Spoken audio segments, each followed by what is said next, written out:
जय हिंद। जानते हैं कि स्मृति स्तर, बोध स्तर और चिंतन स्तर में क्या अंतर है? Different between memory level, understanding level and reflecting level. इससे पहले हमने जाना मेमोरी स्तर क्या है, बोध स्तर क्या है और चिंतन स्तर क्या है, डिटेल्स में जाना। इसके अंतर्गत जानेंगे कि तीनों में अंतर क्या है, जिससे और अधिक यह स्पष्ट हो जाएगा। तो आइए जानते हैं।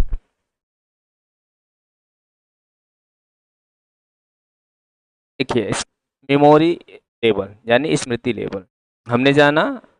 पहला अंतर इस आधार पे कह सकते हैं कि स्मृति स्तर के जो प्रवर्तक है वो हर्बर्ट है और बोध स्तर के प्रवर्तक मॉरिसन और चिंतन स्तर के प्रवर्तक हंट है। एक अंतर हो गया। दूसरा अंतर, स्मृति स्तर की जो शिक्षण है इसकी जो प्रकृति होती है वो विचारहीन होती है। इसमें किसी तरह का कोई विचार नहीं किया जा सकता, क्योंकि यहाँ एक रटने की प्रवृत्ति पे ज्यादा जोर देता है। जो जैसा है वैसा इसको याद कर लिया जाता है, कंठस्थ कर लिया जाता है। इसकी प्रवृत्ति यानी इसकी प्रकृति विचारहीन होती है। किंतु बौद्ध स्तर का जो शिक्षण की जो प्रकृति है वो विचार युक्त होती है, क्योंकि इस पे विचार किया जाता है, इसको समझा जाता है, अंडरस्टैंडिंग की जाती है। ज्ञानात्मक पक्ष पे विशेष बल देता है। बोधात्मक, क्योंकि इसकी जो शिक्षण की जो प्रकृति है वो विचार युक्त, यानी इस पे विचार किया जाता है, समझा जाता है। और चिंतन स्तर का जो शिक्षण की प्रकृति है ये पूर्ण तरीके से विचारवान और स्वतंत्र होता है। इस पे व्यक्ति पूर्ण चिंतन मनन करता है। स्मृति स्तर की तीसरी जो बात है, तीसरा अंतर जो है कि इसका जो उद्देश्य होता है, यानी इसके शिक्षण का जो उद्देश्य होता है वो ज्ञानात्मक होता है। केवल ज्ञान अर्जित करेंगे जो जैसा है, क्योंकि रट लेते हैं, रट कर हम बहुत सारे नॉलेज प्राप्त करते हैं, ज्ञान हमें मिलता है जिसको याद करने से। बोधात्मक स्तर में यानी बोध स्तर में बोधात्मक और प्रयोगात्मक दोनों होता है। इसके चिंतन, ठीक है, इसका उद्देश्य बोधात्मक और प्रयोगात्मक। चिंतन स्तर के शिक्षण में यानी इसका विश्लेषण, संश्लेषण तथा मूल्यांकन से परिपूर्ण होता है। चौथा बात आता है स्मृति स्तर में इसकी जो पाठ्यवस्तु तथ्यात्मक होता है। पाठ्यवस्तु क्या होता है? ऐसे शिक्षण के तथ्यात्मक होता है।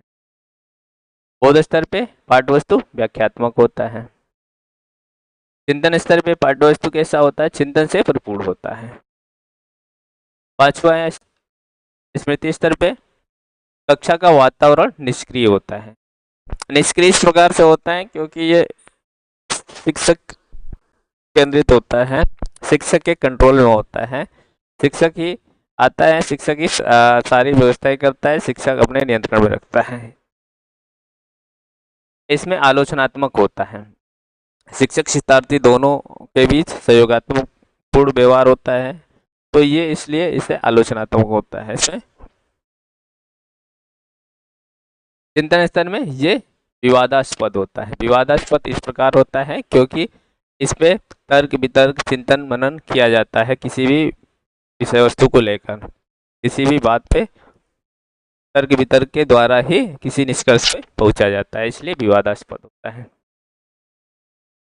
स्मृति स्तर में इसमें अधिगम उद्दीपन अनुक्रिया द्वारा होता है।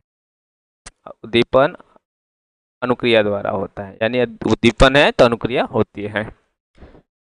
हमें परीक्षाएं पास करना होता है तो हम क्या करते हैं? चीजों को रटते हैं, याद करते हैं, तो उद्दीपन है तभी अनुक्रिया होता है। बोध स्तर में इसमें पुनर्वलन अंतर्दृष्टि द्वारा होता है, यानी पुनर्वलन और अंतर्दृष्टि के द्वारा होता है। प्रोत्साहित मिलता है, प्रोत्साहन मिलता है और हमारे तर्क सोच समझ के द्वारा हम किसी कार्य को करते हैं। और इसमें आत्मनिष्ठता द्वारा होता है, यानी चिंतन स्तर में आत्मनिष्ठता के द्वारा होता है। स्मृति स्तर में इसमें व्याख्यात्मक विधि का प्रयोग किया जाता है। बोध स्तर में इस प्रश्न उत्तर विधि का प्रयोग किया जाता है। चिंतन स्तर में वाद विवाद, विचार विमर्श इत्यादि विधियों का प्रयोग किया जाता है। स्मृति स्तर में जो मोटिवेशन होता है, जो अभिप्रेरणा होता है, वो बाह्य अभिप्रेरणा दिया जाता है। बोध स्तर में आंतरिक और बाह्य दोनों प्रकार की अभिप्रेरणा दी जाती है। चिंतन स्तर में केवल और केवल आंतरिक अभिप्रेरणा दिया जाता है। स्मृति स्तर में, इस स्तर में छात्रों का के व्यवहार पर शिक्षक का नियंत्रण रहता है। द्वितीय स्तर का जो शिक्षण है, जो लेवल इस स्तर का है, वो इस पे छात्रों के व्यवहार पर शिक्षक का नियंत्रण रहता है। बोध स्तर में, इसमें शिक्षक अधिक क्रियाशील रहता है, छात्र कम। इसमें दोनों का रहता है, लेकिन शिक्षक ज्यादा सक्रिय रहते हैं। ये सहयोग पूर्ण चलता है, यानी शिक्षक और छात्र दोनों के सहयोग से चलता है, किंतु अधिक से अधिक सक्रिय शिक्षक को ही रहना पड़ता है। चिंतन स्तर में, इसमें छात्र मुक्त तथा अधिक क्रियाशील रहता है, यानी छात्र को स्वतंत्र रूप से चिंतन करने की स्वतंत्रता होती है और अधिक से अधिक क्रियाशील रहते हैं, क्योंकि छात्र ही अपनी समस्या का समाधान भी करता है, तो अधिक से अधिक वो उसको सीखने के अवसर मिलता है और किसी भी समस्या का समाधान स्वयं करके सीखता है। इसलिए इसमें छात्र अधिक क्रियाशील रहता है। ये था स्मृति स्तर, बोध स्तर और चिंतन स्तर में अंतर। इन अंतर के माध्यम से स्मृति स्तर, बोध स्तर और चिंतन स्तर को बेहतर रूप से समझ पाएंगे। आप इस वीडियो को उन सभी विद्यार्थियों तक अवश्य पहुंचाएं, शेयर कर दें जो इसकी तैयारी कर रहे हैं, जो बीएड थर्ड सेमेस्टर में पढ़ रहे हैं, तथा चैनल को लाइक जरूर करें, तथा आप सब्सक्राइब नहीं किए हैं तो सब्सक्राइब भी अवश्य करें। धन्यवाद।